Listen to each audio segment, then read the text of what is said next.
اعوذ باللہ من الشیطان الرجیم بسم اللہ الرحمن الرحیم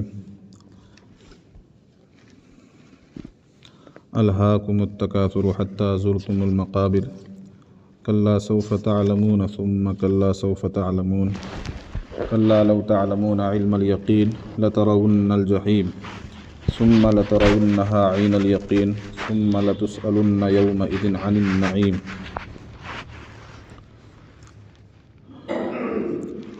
یہ سورہ تکاثر ہے جس کو ہم نمازوں میں سنتے ہیں، اور یہ بھی مکی صورت ہے۔ اس میں 8 آیتیں ہیں، اور اس میں اللہ تبارک و تعالی نے انسان کی طمع اور اس کے اندر جو دنیا کی چاہت، دنیا کا حرص اور دنیا طلبی کی جو صفت انسان کے اندر پائی جاتی ہے، اس صفت کو بیان کرتے ہوئے دنیا کی حد سے زیادہ چاہت سے باز رہنے کی اللہ تعالیٰ نے اس صورت میں نصیحت کی ہے، اور دنیا کے چکر میں پڑ کر، دنیا طلبی کے پیچھے پڑ کر، دنیا کی چاہت میں طرح طرح کے کاموں میں ملوث ہو کر جو آدمی اپنی آخرت برباد کر دیتا ہے، اور دنیا میں ایسے اعمال کر کے اپنی زندگی برباد کر دیتا ہے جن اعمال کے نتیجے میں وہ دوزخ میں جا پہنچتا ہے اور دوزخی بن جاتا ہے، دوزخ کا مستحق بن جاتا ہے۔ تو ایسے اعمال سے باز رہنے کی طرف اشارہ ہے اس صورت کے اندر۔ چنانچہ پہلے ہم سورت کا ترجمہ دیکھ لیں۔ الہاکم التکاثر، کہ ایک دوسرے سے زیادہ کے حرص نے، ایک دوسرے سے زیادہ کی چاہت نے تمہیں غافل کر دیا ہے۔ تکاثر کثرت سے ہے، یعنی ایک دوسرے سے زیادہ چاہنا کسی بھی چیز کا۔ الہاکم التکاثر، تم کو غافل کر دیا ہے ایک دوسرے سے زیادہ کی حرص نے، ایک دوسرے سے زیادہ چاہت کی حرص نے۔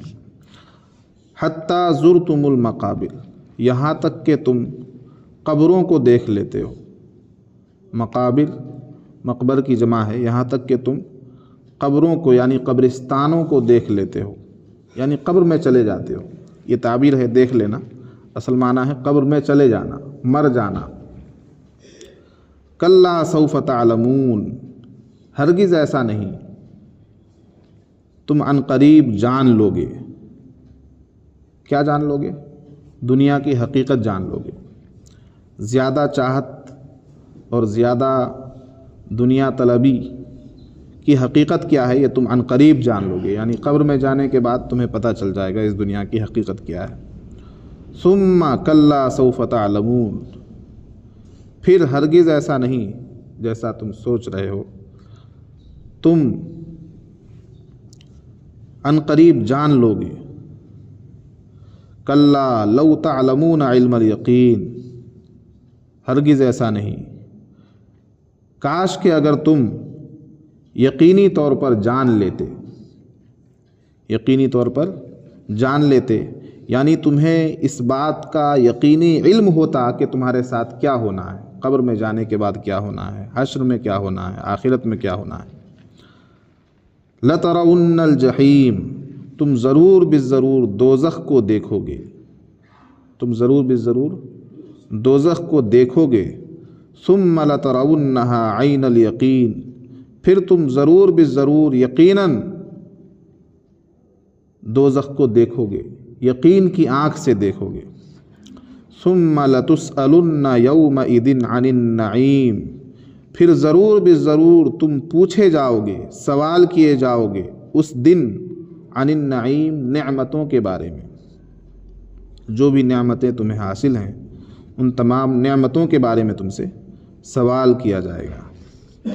تو دیکھیے اللہ تعالیٰ نے سب سے پہلی آیت میں ہماری غفلت کی وجہ بتائی کہ انسان غفلت میں کیوں پڑتا ہے، یعنی دین سے غفلت کیوں ہے، آخرت سے غفلت کیوں ہے، اللہ سے غفلت کیوں ہے، رسول اللہ سے غفلت کیوں ہے، قرآن سے غفلت کیوں ہے، اسلام سے ایمان سے غفلت کیوں ہے؟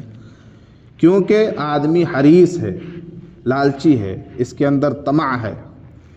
ایک دن کا اگر انتظام ہو گیا تو ایک مہینے کے انتظام میں لگا ہوا ہے، ایک مہینے کا انتظام ہو گیا تو ایک سال کے انتظام میں لگا ہوا ہے، ایک سال کا انتظام ہو گیا تو اب اس سے زیادہ کے انتظام میں لگا ہوا ہے۔ ایک ایک آدمی کے پاس اتنا ہے کہ اس کی 7 پشتیں کھائیں گی پھر بھی وہ چین سے نہیں ہے، پھر اور بھی زیادہ مال کمانے کے لالچ میں ہے۔ تو اس زیادہ طلبی اور دنیا کی ایک دوسرے سے زیادہ کہ اس نے اتنا کما لیا مجھے تو اس سے زیادہ کمانا چاہیے تھا، اس نے اتنا بنا لیا مجھے اس سے زیادہ بنانا چاہیے تھا، اس نے اتنی زمینیں خرید لی مجھے اس سے زیادہ زمینیں لینی چاہیے تھی، اس کا کاروبار اتنا بڑا ہو گیا میرا کاروبار اس سے زیادہ ہونا چاہیے، اس کا بزنس اتنا اس نے بزنس سیٹ اپ کر لیا مجھے اس سے زیادہ کرنا چاہیے تھا۔ تو یہ جو صفت ہے انسان کی، زیادہ چاہنے کی صفت، دنیا کی زیادہ چاہت، اس صفت نے انسان کو غافل کر دیا ہے۔ انسان کی جو غفلت کی اصل وجہ ہے وہ دنیا طلبی ہے۔ ایک صحابی رسول کہتے ہیں کہ میں نبی پاک صلی اللہ علیہ وسلم کی خدمت میں حاضر ہوا تو آپ صلی اللہ علیہ وسلم اس سورت کی تلاوت فرما رہے تھے۔ آپ صلی اللہ علیہ وسلم نے یہ سورت تلاوت فرمانے کے بعد فرمایا کہ آدمی کہتا ہے میرا مال، میری دولت، حالانکہ اس کا مال کیا ہے؟ تیرا مال کیا ہے؟ جو تو نے کھا کر ختم کر دیا، یا پہن کر پرانا کر دیا، یا صدقہ دے کر آگے بھیج دیا آخرت کے لیے، بس یہی تیرا مال ہے۔ اس حدیث میں نبی پاک صلی اللہ علیہ وسلم نے 3 چیزوں کو انسان کا مال قرار دیا ہے، اور حقیقت بھی یہی ہے۔ اگر ہم غور کریں، سوچیں، تو جو ہم کھا رہے ہیں وہ ہماری صحت میں لگ رہا ہے، ہمارے جسم میں لگ رہا ہے، وہی ہمارا ہے۔ جو ہم پہن رہے ہیں بس وہ ہمارا ہے، وہ ہمارے استعمال میں آ رہا ہے، اور جو ہم آخرت کے لیے آگے بھیج رہے ہیں بس وہی ہمارا ہے۔ اس کے علاوہ کیا ہے ہمارا؟ بینک میں رکھا ہوا پیسہ وہ ہمارا ہے؟ نہیں ہے۔ جب تک ہم اس کو استعمال میں نہیں لائیں گے وہ ہمارا نہیں ہے۔ ہماری وہ پراپرٹی جس کا ہمیں کوئی فائدہ حاصل نہیں ہو رہا ہے، بس نمبرنگ میں اضافہ ہو رہا ہے کہ آج اتنے کی پراپرٹی ہو گئی، کل اتنے کی پراپرٹی ہو گئی، یعنی ایک دماغی فرحت حاصل ہو رہی ہے، سن کر اچھا لگ رہا ہے کہ میری پراپرٹی اتنے کی ہو گئی، وہ استعمال میں نہیں آ رہی ہے۔ استعمال میں اتنا ہی آ رہا ہے جتنا ہم روزانہ کھا رہے ہیں، پہن رہے ہیں، صدقہ دے رہے ہیں، اللہ کی راہ میں خرچ کر رہے ہیں، بس اتنا ہی ہمارا اصل ہے۔ اس کے علاوہ جو کچھ بھی ہے وہ صرف ذہن کی فرحت کے لیے، دماغ کے اطمینان کے لیے، لوگوں کو بتانے کے لیے وہ ایک نمبر ہے صرف کہ اس کے پاس اتنی پراپرٹی ہے۔ اچھا، جس کے پاس زیادہ پراپرٹی ہے اور جس کے پاس کم پراپرٹی ہے، پیٹ دونوں کا ایک ہی جیسا ہے، وہ بھی اتنا ہی کھانا کھاتا ہے، وہ بھی اتنا ہی کھانا کھاتا ہے، اب وہ کچھ اچھا کھا لیتا ہوگا۔ تو برتنے میں سب برابر ہیں، استعمال کرنے میں سب برابر ہیں۔ ہر آدمی کی پراپرٹی صرف وہی ہے جو وہ کھا رہا ہے، جو وہ پہن رہا ہے، یا جو وہ اللہ کی راہ میں خرچ کر رہا ہے۔ اور سب سے اچھی پراپرٹی کیا ہے؟ جو وہ اللہ کے راستے میں خرچ کر رہا ہے۔ سب سے اچھا مال جو اللہ کے راستے میں خرچ ہو رہا ہے وہ ہے، کیونکہ وہ مرنے کے بعد کام آئے گا۔ کھانا مرنے کے بعد کام نہیں آئے گا، پہننا مرنے کے بعد کام نہیں آئے گا، لیکن اللہ کی راہ میں خرچ کرنا یہ مرنے کے بعد کام آئے گا، قبر میں کام آئے گا، حشر میں کام آئے گا، قیامت میں کام آئے گا، اعمال نامے میں نظر آئے گا، ترازو میں، میزان میں وزن بڑھائے گا۔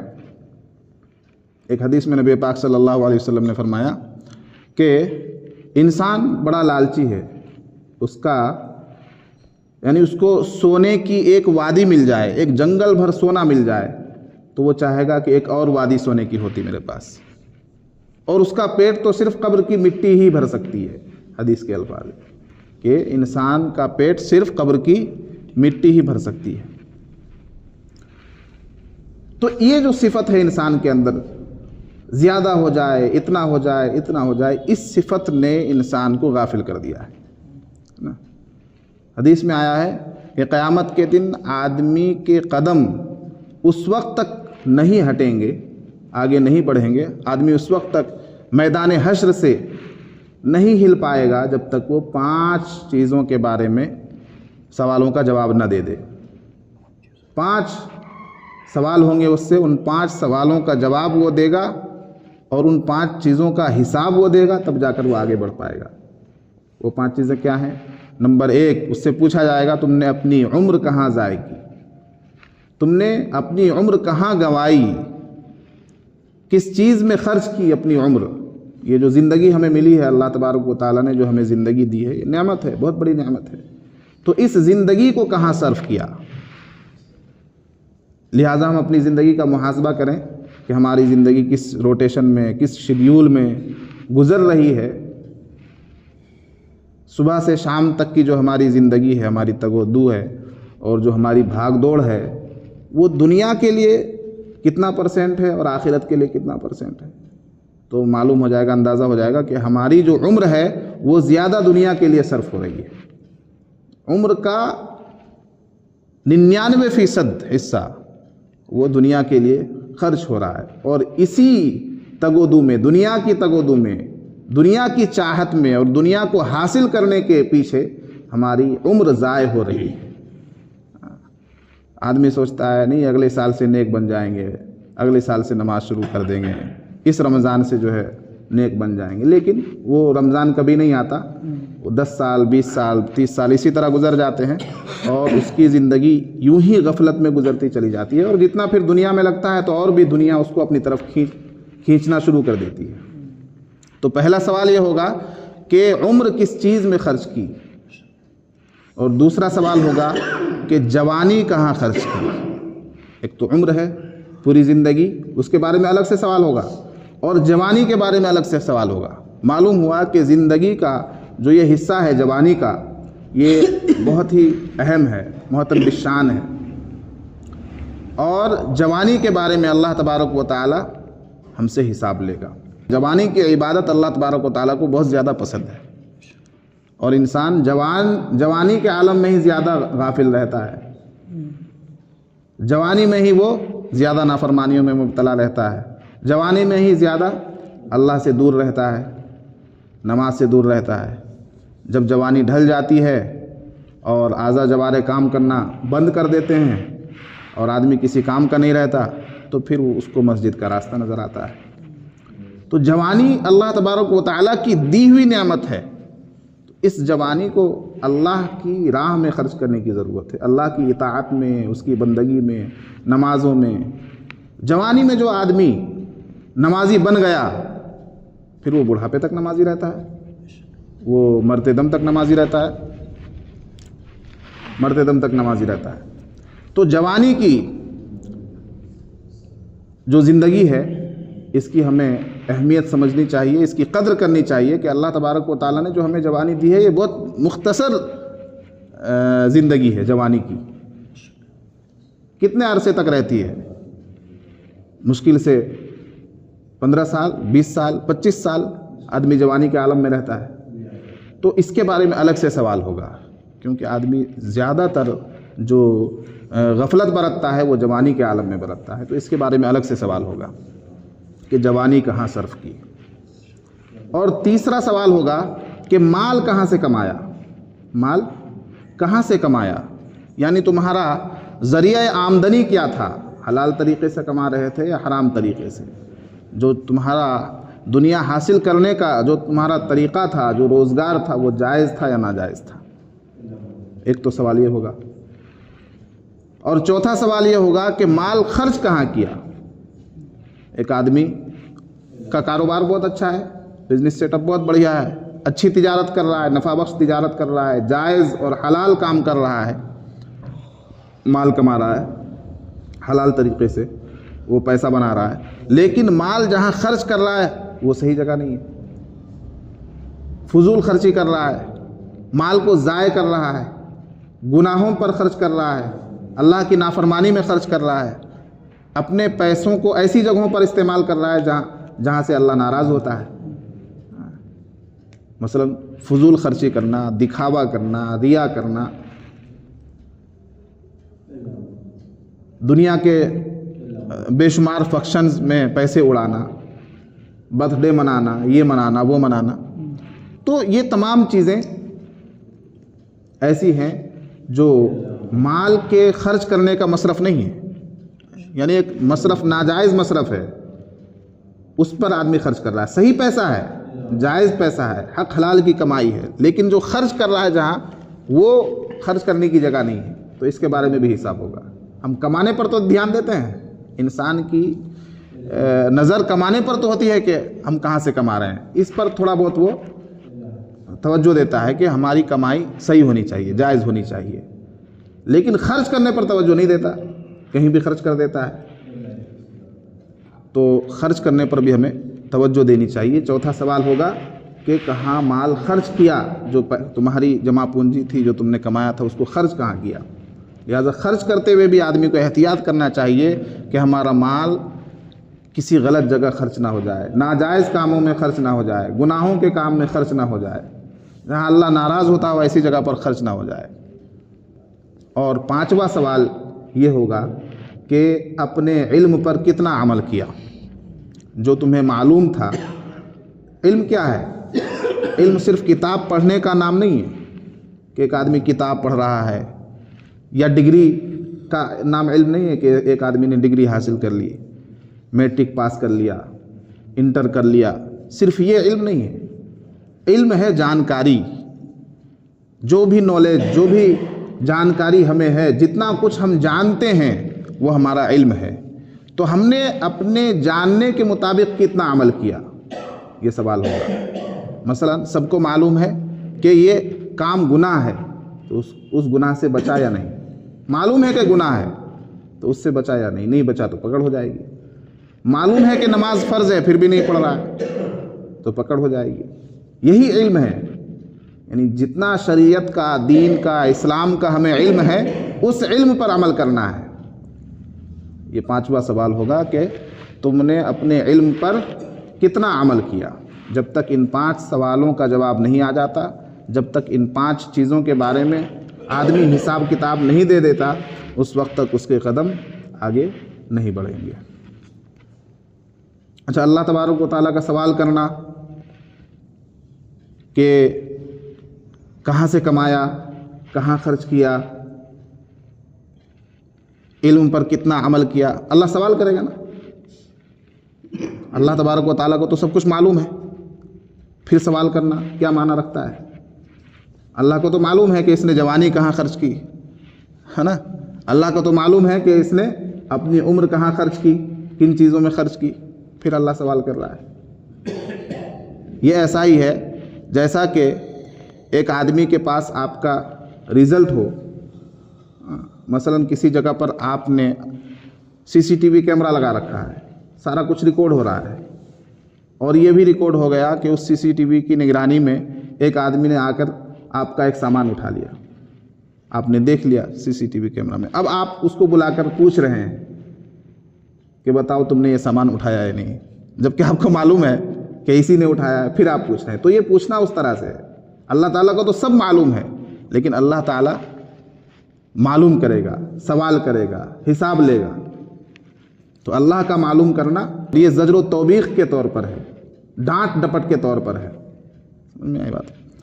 تو اللہ تعالیٰ فرماتا ہے کہ دنیا کی حرص نے اور زیادہ طلبی نے، اس کے پاس ایک مکان ہے تو میرے پاس 2 مکان ہونا چاہیے، اس کے پاس اتنی زمین ہے میرے پاس اس سے زیادہ ہونا چاہیے، اس کے پاس اتنی پراپرٹی ہے میرے پاس اس سے زیادہ پراپرٹی ہونی چاہیے۔ اب تو رشتہ داریاں پراپرٹی کے بیس پر ہوتی ہیں، مال کے بیس پر ہوتی ہیں رشتہ داریاں۔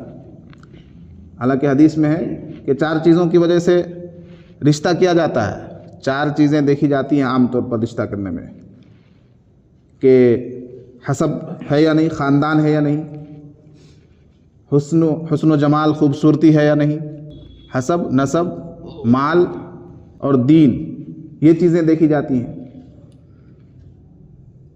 لیکن تمہیں دین کو فوقیت دینی چاہیے۔ کس چیز کو فوقیت دینی چاہیے؟ دین کو ترجیح دینی چاہیے۔ اور ہم لوگ کس چیز کو ترجیح دیتے ہیں؟ مال کو ترجیح دیتے ہیں۔ تو اب جو رشتہ داریاں ہو رہی ہیں، رشتے لگ رہے ہیں، شادیاں کی جا رہی ہیں، تو ہر آدمی یہ چاہتا ہے کہ زیادہ مالدار کے یہاں ہماری شادی ہو جائے، ہمارے بچے کی شادی ہو جائے، حالانکہ یہ کامیابی کی ضمانت نہیں ہے۔ سوچ یہ ہونی چاہیے کہ زیادہ دیندار گھرانے میں ہماری رشتہ داری ہو، ہم سے زیادہ ہمارا سمدھی دیندار ہو، ہمارے بچے سے زیادہ جس بچی کو ہم لے کر آ رہے ہیں وہ دیندار ہو، صوم و صلات کی پابند ہو، یا لڑکی والا یہ سوچے کہ لڑکا دیندار ہو، نمازی ہو، پرہیزگار ہو،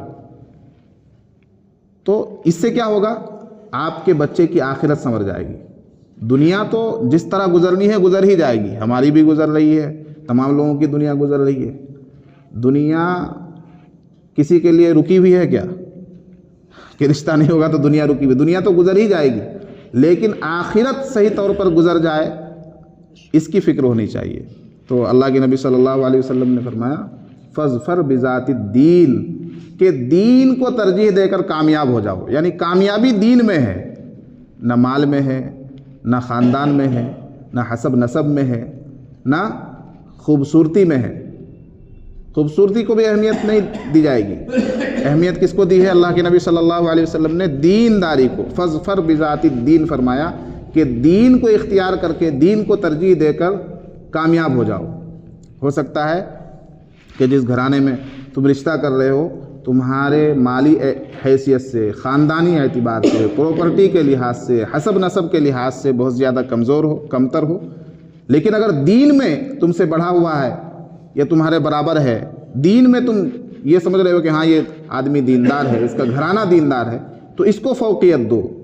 اب تمہیں مال نہیں دیکھنا ہے، پراپرٹی نہیں دیکھنی ہے، جائیداد نہیں دیکھنی ہے، دین دیکھ کر رشتہ کر لو، اس میں زیادہ کامیابی ہے۔ کامیابی کا لفظ آیا۔ تو زیادہ دنیا کی طلب نے تمہیں غفلت میں ڈال دیا ہے، حتیٰ زرتم المقابر، یہاں تک کہ تم قبرستان دیکھ لیتے ہو، یعنی قبرستان میں چلے جاتے ہو۔ لہٰذا آدمی اپنی زندگی کا محاسبہ کرے، اور جو لوگ دنیا سے چلے گئے ہیں ان لوگوں کی زندگی کا محاسبہ کرے کہ اس نے اپنی زندگی کہاں ضائع کی، پوری زندگی اس نے کس چیز میں صرف کی۔ قبر میں چلا گیا، کیا اتنی محنت وہ قبر میں جانے کے لیے کر رہا تھا؟ کوئی بھی کرتا ہے کیا؟ کوئی بھی اتنی جو محنت کر رہا ہے، تگودو کر رہا ہے، رات کو رات نہیں سمجھ رہا ہے، دن کو دن نہیں سمجھ رہا ہے، کس لیے؟ قبر میں جانے کے لیے۔ قبر میں جانے کے لیے تو کوئی نہیں کر رہا ہے، لیکن جانا اس کو قبر میں ہے۔ حتیٰ زرتم المقابر، یہاں تک کہ تم قبرستان چلے جاتے ہو۔ کر رہا ہے دنیا کے لیے اور جا رہا ہے قبر میں، بنا رہا ہے عالی شان محل دنیا میں رہنے کے لیے، لیکن جا رہا ہے قبر میں۔ تو قبر کے لیے تو نہیں کر رہا ہے آدمی، لیکن جا رہا ہے، جانا قبر میں ہی ہے۔ تو آدمی کو سوچنا چاہیے کہ بھائی اس نے جو اتنی پراپرٹی بنائی، اتنا سب کچھ چھوڑ کے گیا ہے قبر میں جانے کے لیے، کتنے افسوس کی بات ہے، تعجب کی بات ہے۔ قبر میں جانے کے لیے تو نہیں کیا تھا اس نے، ہاں قبر میں جانے کے لیے جو اس کو کرنا تھا وہ نہیں کیا۔ اس کو نماز پڑھنی تھی لیکن زندگی ضائع ہو گئی۔ 1 سال جو ہمارا گزر گیا جس میں ہم نے نماز نہیں پڑھی، وہ واپس آ سکتا ہے کیا؟ کبھی بھی نہیں آ سکتا۔ ہاں 1 سال جو ہمارا گزر گیا اس میں ہم نے نہیں کمایا تو ہم اگلے سال کما سکتے ہیں، اور اگر نہیں بھی کمائے تو کوئی فرق نہیں پڑنے والا ہے کہ نہیں؟ لیکن 1 سال جو ہم نے فرائض چھوڑ دیے، اللہ کے احکامات چھوڑ دیے، یہ افسوس کی بات ہے، وہ کبھی نہیں آئے گا لوٹ کر۔ جو نماز قضا ہو گئی وہ ادا نہیں ہو سکتی ہے، وہ قضا ہی ہوگی۔ اگر آپ ایک نماز کو قضا کر کے 70 دفعہ بھی پڑھیں گے تو وہ قضا ہی ہوگی، ادا نماز کا ثواب نہیں ملے گا۔ تو یہ سوچنے کی ضرورت ہے، آدمی محاسبہ نہیں کرتا اپنی زندگی کا۔ کلا سوف تعلمون، ہرگز ایسا نہیں ہے جیسا ہم سوچ رہے ہیں، ہرگز ایسا نہیں ہے جیسا ہم دنیا کے لیے کر رہے ہیں کہ یہی سب کچھ رہ جائے گا۔ کیسا ہے پھر؟ سوف تعلمون، تم جان لوگے، عن قریب جان لوگے، بہت جلد جان لوگے۔ ثم کلا سوف تعلمون، ایک آیت کو 2 مرتبہ ارشاد فرمانے کا مطلب یہ ہے کہ اللہ تعالیٰ تاکید در تاکید یہ بات کہہ رہا ہے۔ ایک آدمی کو ایک بار میں بات نہیں سمجھ میں آتی ہے تو دوبارہ وہ بات کہی جاتی ہے، تو اسی طرح اللہ تعالیٰ فرما رہا ہے ثم کلا سوف تعلمون، پھر ہرگز ایسا نہیں ہے، تم عن قریب جان لوگے۔ ایک ہی بات 2 آیت میں کہی گئی، کلا لو تعلمون علم الیقین، ہرگز ایسا نہیں ہے، کاش کہ تم جان لیتے یقینی طور پر، علم یقین کے طور پر، کاش کہ تم جان لیتے یقینی طور پر۔ علم کی 3 کیٹیگری ہے،